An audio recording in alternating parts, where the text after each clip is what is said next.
Hello everyone, welcome to Frightful Whispers. I'm here to guide you into the shadows tonight. I know you're using this video to unwind and drift off to sleep. So, before we begin, don't forget to like the video and subscribe to the channel. Where are you watching from? And what time is it for you? Now, get cozy, relax, and let the whispers of the night take over. It's hard to explain why I chose this house, but I guess it's just one of those things that happen when you're running away from everything. My life had been a mess, a career that slipped through my fingers, a marriage that ended with words too harsh to forget, and the kind of loneliness that made the silence feel like it was crushing me. So, when I found this place, tucked away in a forgotten part of town, I thought it would be the perfect escape.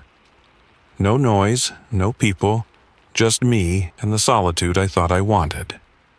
I pulled up to the house and sat there for a moment just staring at it. It looked old. The kind of house that had secrets buried in its creaky floors and behind its cracked windows. It was a faded beauty, though, one that felt like it had been waiting for me for a long time. Ivy clung to the stone walls like some forgotten memory, and the roof sagged, tired from years of sheltering who knows what kind of stories. But none of that really bothered me at first. It wasn't the house itself. It was just what I needed: space. Silence. No one to remind me of what I'd lost. I pulled my suitcase from the back of the car, feeling the weight of it more than I expected. The driveway was overgrown, the path to the front door hidden by creeping vines. I could almost hear the house groaning under the weight of its own age, like it was breathing. The trees around me seemed to sway just a little too deliberately, their branches reaching out like they were trying to pull me in. I ignored it all, probably a little too quickly, but the moment I stepped onto the porch, a chill ran down my spine. It wasn't cold, not exactly, but there was something off. I couldn't quite place it, but it was like the house was already watching me. I should have turned around, I really should have, but I didn't. The door was slightly ajar when I approached, as if the house had been expecting me. No one had mentioned it. No one had told me about this eerie, silent welcome. But still, I stepped inside. The smell hit me first. Dust, old wood, and something faintly decayed. It felt stale, like the house hadn't been lived in for years. The floorboards creaked under my weight, groaning as if they weren't used to being disturbed. The walls were bare, with peeling wallpaper that had seen better days. Every step I took, I could hear the house waking up. It was as if it was remembering something I wasn't supposed to know. I moved into the hallway, and my eyes landed on the staircase at the end. It was the first thing I saw when I entered. It dominated the space, twisting upward, its worn wood telling a story I wasn't sure I wanted to hear. It felt wrong. There was something strange about it, like it wasn't just a staircase. It felt alive, somehow, like it could swallow you whole if you weren't careful. But I didn't care. Or maybe I was too tired to care. I dropped my suitcase by the door, deciding to explore a little. I walked through the house, trying to shake the strange feeling creeping up my spine. Each room was empty, save for the old furniture, dust-covered chairs, a fireplace that hadn't been lit in years. The house was so quiet, almost too quiet. It felt like it had been waiting for someone. Waiting for me. But then, I went back to the living room and I saw it again, the staircase. I couldn't help myself. My feet seemed to move of their own accord, pulling me back toward it. And as I walked toward it, I felt that pull even more strongly. The air around me grew heavier, colder. I almost wanted to turn around, but something stopped me. The stairs were calling me. I didn't even realize it, but my hand reached out, brushing the banister. It was cold to the touch. Too cold. I froze. I wasn't sure why, but it felt like the house had just shifted, like it had come alive, and in that moment it was waiting for me to make my choice, to step forward or turn back. I stepped forward. The stairs creaked beneath my feet, echoing louder than they should have in the empty house. It was like the house itself was groaning, reacting to my every move. The air grew colder the further I climbed, and by the time I reached the top, the silence was almost unbearable. It was as though I had entered a different space altogether, a place that didn't follow the rules of time or reality. I turned around, glancing back at the hallway below. The house was darker now, the shadows stretching longer than before. The stairs seemed to go on forever, twisting upward into an abyss. My breath caught in my throat. Had I really walked this far? How long had I been on the stairs? There was no answer, just silence. I could feel the house watching me, waiting for me to fall deeper into its grasp. And for the first time, I wondered if this place had been built to trap me all along, to lure me in with its silence, its beauty, and its strange, oppressive pull. And yet, I couldn't stop. I kept climbing. What else was there to do? The house was already inside me, settling in, breathing with me. It had me now, and I wasn't sure I'd ever escape. It was only then, as I stepped onto the next level of stairs, that I realized the horrifying truth. There was no end to this staircase, and I wasn't just walking anymore. I was being dragged. I don't know why I went back down those stairs. I had just felt that strange pull, that eerie sensation running through me, like the house was breathing, like it was watching. The air around me grew thick, heavy, and the quiet was suffocating, pressing down on me with each step I took. But I couldn't stop. I didn't even try. It was as if something inside me, something deep, was driving me forward, urging me to go down, down into the dark. I remember standing at the top, staring down at the staircase, the dim light from the hallway above flickering weakly, as if it was fighting to hold on to the last remnants of warmth. The stairs, they looked so inviting in their own twisted way. Those worn wooden steps, their darkened surface glinting faintly in the half-light. But something about them, something about the house felt off. It felt alive. Not in the normal sense of the word, but in a way that makes your skin crawl, makes your stomach churn in a way you can't explain. I knew it then, even though I didn't want to admit it to myself. This house, this place, it was watching me. The first creak of the floorboards beneath me felt like a warning. It was so loud in the thick silence, the kind of noise that cuts through you, makes you freeze in place. But then there was another sound, a faint thud, like something moving in the dark. A shadow, perhaps, or something worse. I couldn't tell where it came from, but the echo of it lingered in the air, growing louder as I made my way down. Just the house settling, I told myself. Nothing to worry about. But as I took the first step, I couldn't shake the feeling that the house was shifting, reacting to my every move. The stairs groaned under my feet. The wood, so ancient, so tired, seemed to shudder at my touch, like it had been waiting for someone to come to disturb its slumber. Step after step, I descended. Each one creaked louder than the last. The air around me grew colder, and I could see my breath now, thick clouds of it puffing into the stillness. It wasn't just the temperature, it was the weight of the silence, the way the house seemed to breathe with me, in and out, slow and deliberate. The creaking wasn't just the wood, it was the house itself.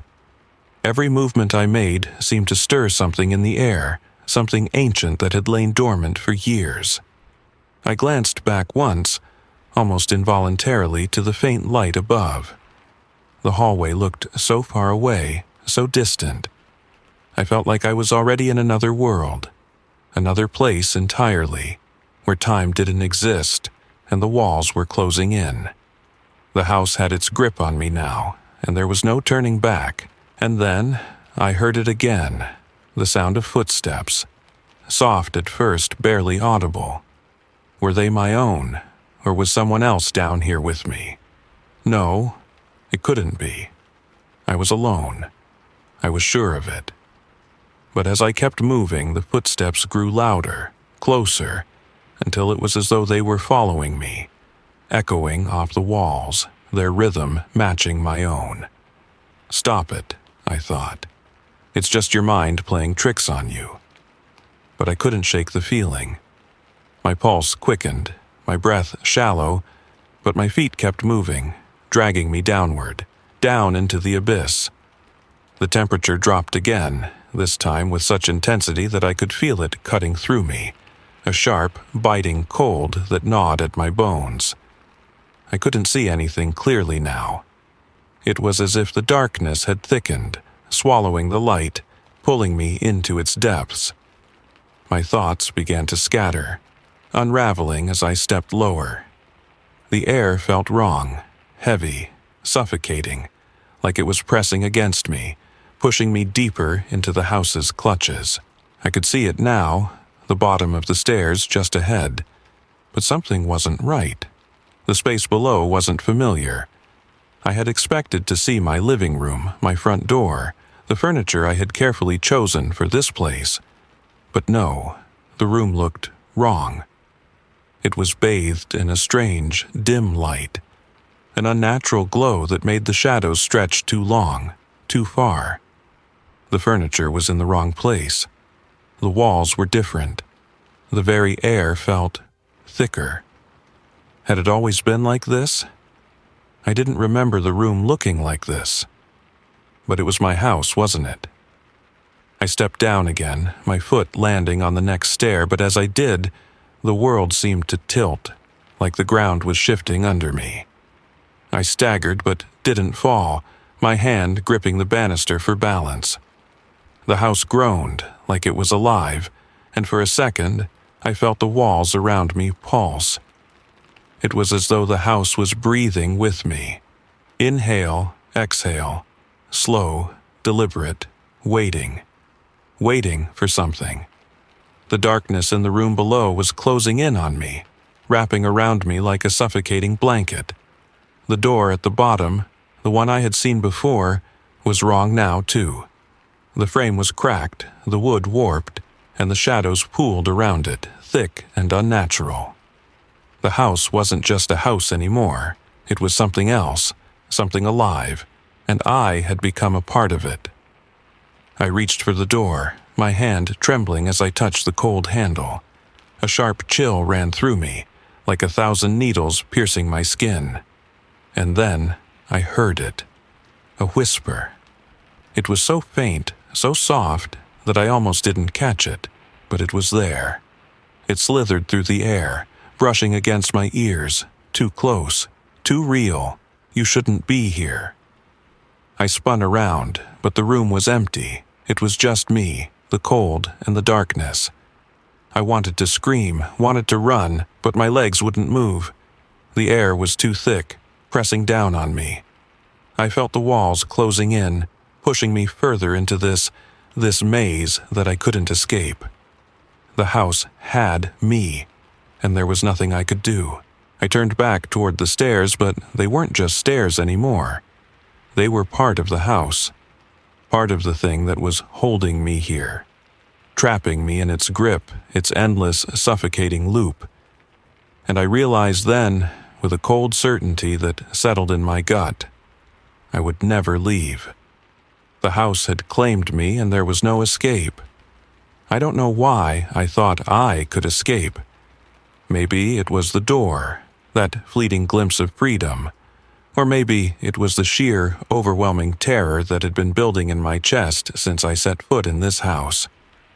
But the moment I reached for the handle, when I saw that small sliver of daylight on the other side, something deep inside me believed that I could make it out. I could walk through that door and leave all this behind. But the house had other plans. I turned the handle and stepped through, only to find myself back in the same hallway I had walked through hours ago. It was impossible. It couldn't be real. I had just come down those stairs, hadn't I? I had opened that door. I was supposed to be outside, free from this nightmare. But instead, I was staring at the exact same cracked wallpaper, the same dark corners, the same suffocating silence that now felt like a physical weight pressing down on me. I turned around, panic starting to rise in my chest, and slammed the door shut. It felt like a drumbeat echoing in the stillness. My hand trembled as I pressed it against the wood, willing it to be solid, to prove that I wasn't losing my mind. But it wasn't solid. The door had no weight to it anymore, no resistance. It was like the house had swallowed it whole. The silence was too much. The house was too quiet. I could feel it now, thick in the air, watching me. The walls, those same oppressive, dark walls, seemed to breathe. I could almost hear them moving, shifting, just waiting for me to make a mistake. I took a step back, my mind racing. I couldn't stay here. I couldn't let the house win. But every step I took toward the stairs felt like I was walking deeper into its maw. The staircase loomed at the end of the hallway, its wooden steps twisting upward, stretching impossibly high into darkness. I could feel the house calling to me, pulling me toward it. I couldn't stop. I had to keep going. I stumbled forward, my feet heavy with dread. The stairs creaked as I ascended, groaning under my weight. The air was growing colder, the shadows deeper. I could feel them wrapping around me, pulling me down, down into the very heart of the house. And with each step I took, the house seemed to grow, to stretch with me, until I didn't know if the stairs would ever end.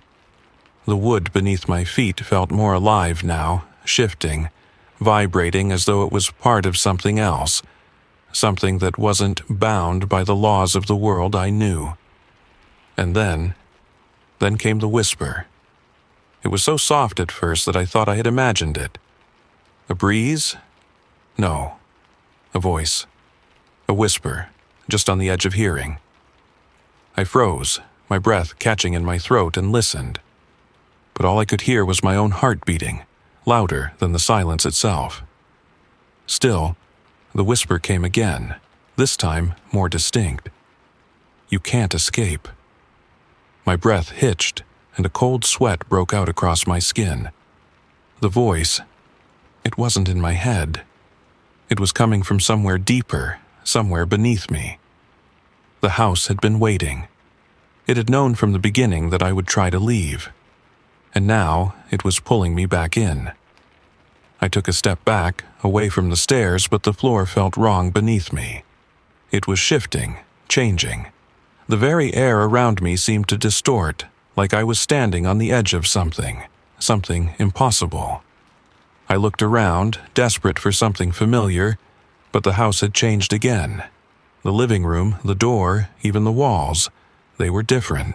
I ran forward, hoping to find an escape in the next room, but the walls were closing in. The house wasn't just a house anymore, it was something else, something that wanted me, that needed me. I couldn't see the way out. I couldn't see anything but the suffocating darkness and the never-ending stretch of the staircase. I turned again, fighting against the fear that gripped me. But each time I faced the staircase, it only grew more twisted, more malevolent. The banisters seemed to stretch with the shadows, and every step beneath my feet was a scream of protest. The house was alive. I could feel it in the very walls, in the way the floorboards groaned beneath me. I was no longer just in a house. I was inside something that breathed with me, that moved with me, and it wasn't letting go. I reached for the door again, almost desperate, but when I touched the handle this time it felt colder, wrong. My hand jerked back. The door was still there, but it had turned into something else. It wasn't a door anymore. It was a part of the house, part of the trap. The voice came again, louder now, more insistent. "You can't leave. Not now. Not ever." I wanted to scream, I wanted to run, but there was nowhere to go, no place to hide. The house had swallowed me whole and there was no escape, no way out. Only the endless stairway stretching upward, its dark eyes watching me, waiting. I don't know how long I stood there, trapped in the suffocating silence, but when I finally moved again, I felt the house shift. It wasn't just moving, it was breathing, and I was part of it now. I couldn't escape. The house had me, and I knew in the deepest, darkest corner of my mind that it would never let me go. I don't know why I thought I could escape. Maybe it was the door, just the slightest crack of light spilling through, enough to make my heart race with a fleeting sense of hope. I told myself that if I could just get to that door, I could walk out. I could leave this nightmare behind. It had to be that simple, didn't it? But I was wrong. I grabbed the handle, yanked it open, and stepped through. But when I looked up, I froze. The hallway, my hallway, stared back at me. Same cracked wallpaper, same dark corners. It was like nothing had changed.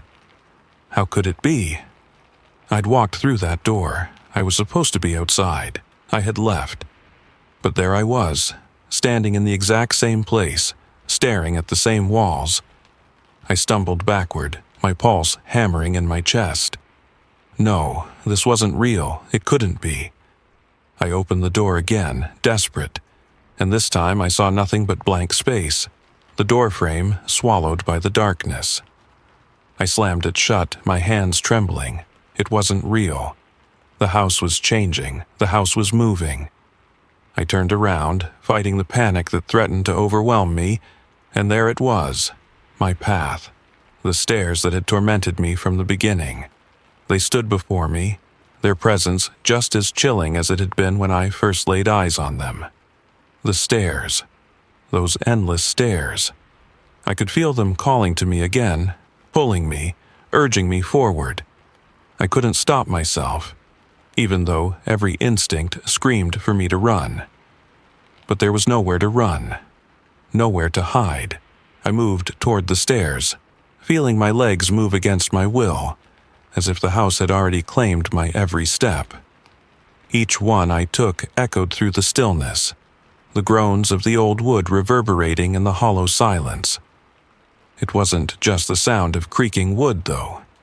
It was deeper than that, like the house itself was alive, groaning in protest at my intrusion, beckoning me to keep moving, to keep climbing. It wanted me to go higher. It wanted me to keep walking, forever. I tried to look away, to focus on something, anything else, but the darkness at the top of the stairs seemed to reach out, pulling me in. I couldn't escape it.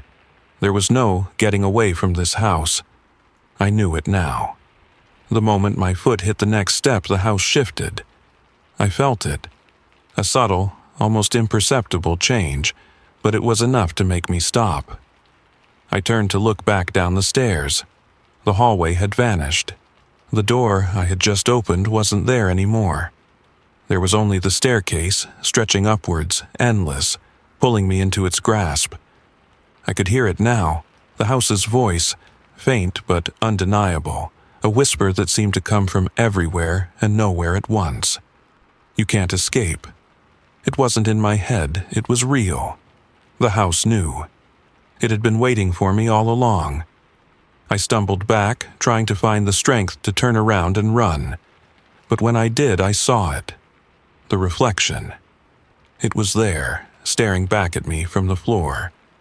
I didn't realize what I was seeing at first. It looked like the floor, but it wasn't. It was something else. The surface of the floor was dark, like a mirror, and as I stared at it, the reflection shifted. I saw the stairs again, those same cursed stairs, but they weren't the same anymore. In the reflection, I saw myself. My reflection, descending those steps, my face twisted in fear, the same terror that gripped me now. I watched myself, as if I were trapped in some kind of endless loop. My reflection kept walking, kept descending, and no matter how hard I tried to stop, it didn't. It kept moving forward, deeper into the house. I looked up, my breath caught in my throat. It was impossible. I had been walking down these stairs for hours, hadn't I? But now I realized it. I hadn't been walking down at all. I had been walking up. The stairs weren't going down. They were going up. The house had already claimed me. The truth hit me then, like a punch to the gut. The stairs weren't just some structure. They weren't just a physical feature of the house. They were a part of it. The house was the stairs. And the loop I had been caught in, the one that seemed to stretch on forever, was no accident. The house had been waiting for me, waiting to pull me in, to twist my every step, to trap me here. I had been walking these stairs for an eternity, and every time I thought I was at the end, the house shifted. It pulled me back in, closer to the beginning. I was stuck in a loop, never to escape. I reached down to touch the floor, my hand trembling. The reflection, my reflection, stared back at me, and as my fingers brushed the surface, the world around me shifted. The house seemed to breathe again. I could hear the walls groaning, the wood creaking, as if it was alive, responding to my touch. I stumbled backward, my mind racing. But there was no escape, no door, no way out. The house had swallowed me whole, and there was nothing left but the stairs. The never-ending, twisting staircase that led nowhere but back to itself. I turned, desperately searching for a way to break free. But it was too late. The house had me now, and it wasn't letting go. The stairs were all that was left. And as I took the next step, I knew I would never reach the bottom. I don't know how long I've been walking now. Time doesn't work here. It doesn't mean anything anymore. The stairs stretch on, an unbroken line of wooden steps that seem to descend deeper into the darkness with every step I take. I can't even remember how I got here anymore. Did I start at the top? Did I descend before? Was I ever at the bottom to begin with? The truth is, I've forgotten. I don't know what's real anymore. Every time I think I've made progress, every time I believe that the bottom might finally be just a few steps away, I look up, and there's nothing but more stairs, more darkness, more emptiness. The walls around me shift. Sometimes they feel close, suffocating, pressing in on me like the house is closing in, claiming me as part of it. At other times, I can see the shadows stretching farther than they should, like the whole place is sprawling outward, growing, twisting into something bigger than I can understand. But the stairs, they never stop. And it's not just the stairs, it's the air, too, thick, suffocating, like it's alive, crawling down my throat with every breath.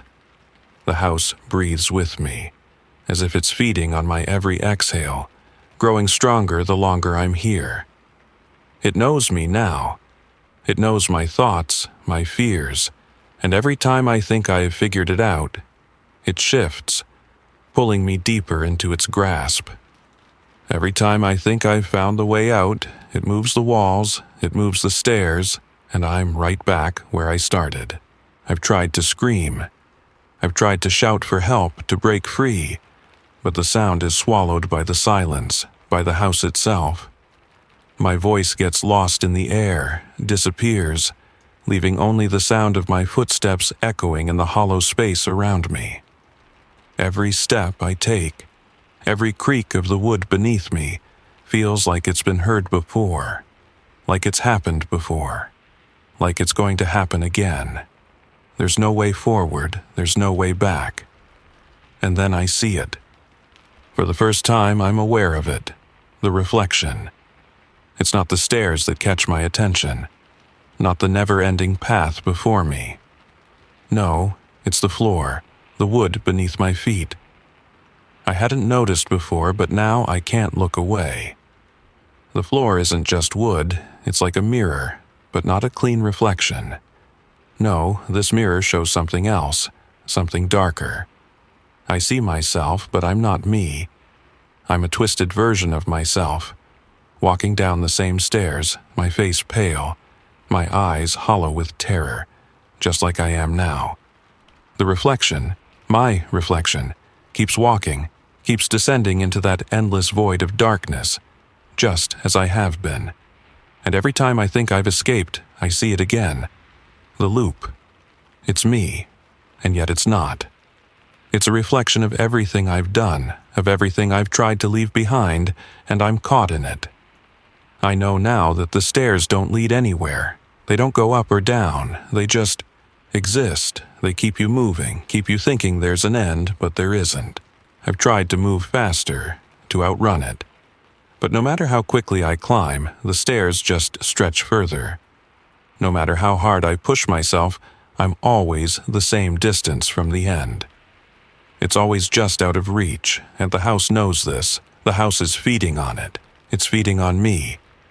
The reflection in the floor, my reflection, doesn't change. It's me, but it's also someone else, someone lost to this place long ago. And when I stop, when I look into the reflection, I see the truth. I've been here before, over and over again. The house makes sure of that.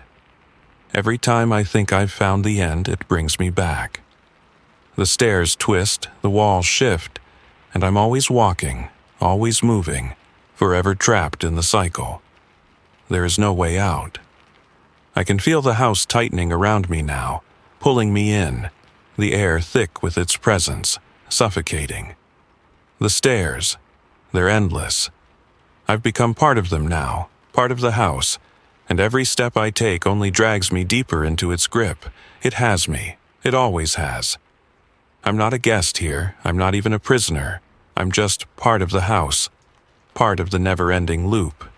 And I know now I will never leave. The stairs will always be here. The reflection will always be there. And I will keep walking. I will keep descending forever. Thank you for venturing into the shadows with me here at Frightful Whispers. Remember, the darkness holds secrets, but also whispers truths to those who dare to listen. If tonight's tale sent shivers down your spine, be sure to like, share, and subscribe. It helps keep the fire of fright alive. Rest easy, but keep one eye open, for the night is never truly still. Until we meet again, stay vigilant, stay curious, and let the whispers guide you.